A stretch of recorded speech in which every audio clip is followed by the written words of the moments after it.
വരുണന്റെ മുഖത്ത് ഭയം നിഴലിച്ചു. എല്ലാം അറിയുന്നവനാണല്ലോ അങ്ങ്.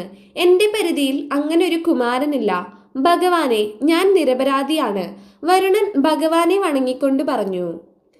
പഞ്ചജൻ എന്നൊരു ഭീകര ജലജീവി ഈ സമുദ്രത്തിൽ പാർക്കുന്നുണ്ട്.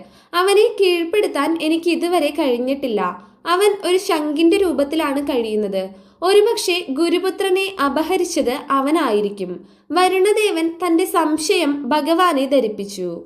നന്ദനന്ദനൻ സമുദ്രത്തിൽ ആഴത്തിൽ മുങ്ങി പഞ്ചജനെ തിരയാൻ തുടങ്ങി.